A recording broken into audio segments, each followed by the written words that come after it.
All right. I'm just going to put it on YouTube. So, very nice. Yeah. So starting with the layers of the heart, got the visceral pericardium. It's just a thin layer on the surface.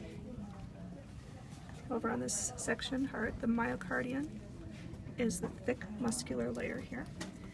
The endocardium is going to be the lining of the chambers on the inside.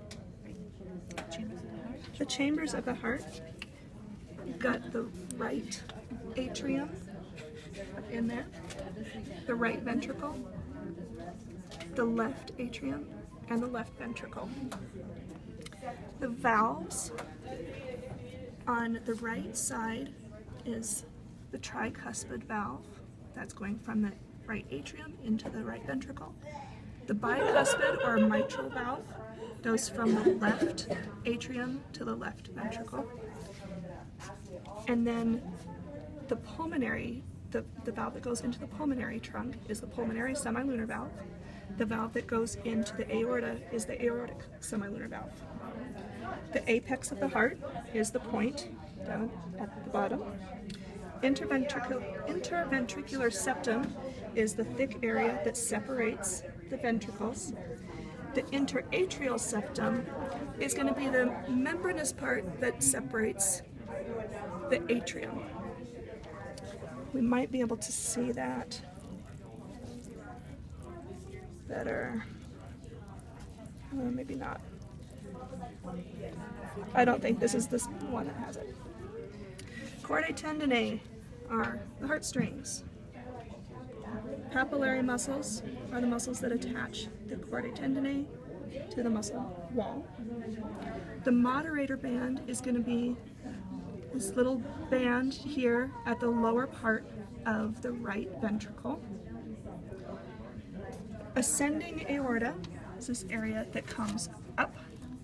The aortic arch is the arch, and the descending aorta is going to come down behind. The brachiocephalic trunk is this first branch off of the aortic arch. That will split into the right subclavian artery and the right common carotid artery. The next branch off of the aortic arch is the left common carotid artery. And the third branch is the left subclavian artery. BCS.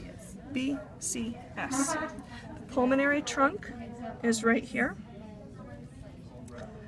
And it splits into the right.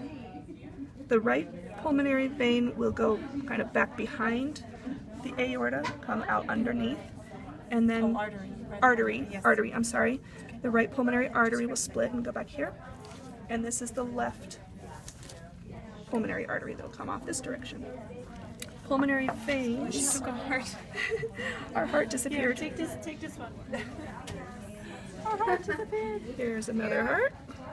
Maybe it's in here. We haven't seen Oh, and this one, this is a great example of that interatrial membrane, and in that membrane is the fossa ovale, and in the fetal heart that would be the foramen ovale, because that'll actually be a hole that closes in the adult heart. Okay, so back up. So this is actually the posterior side. the veins, the pulmonary veins. Pulmonary veins. That is the fossa ovalis. Okay. In the interatrial side.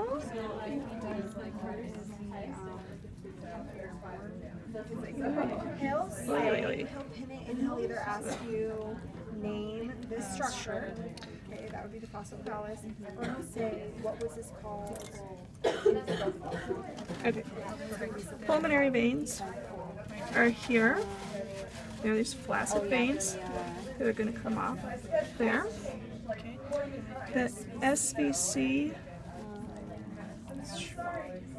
is also shredded. Okay, so this is the front of the heart. I think that one is actually pretty good. So this Yep. So the SVC is going to come up right here. You can see it's a big flaccid vein that's going to come down here and drain into the right atrium.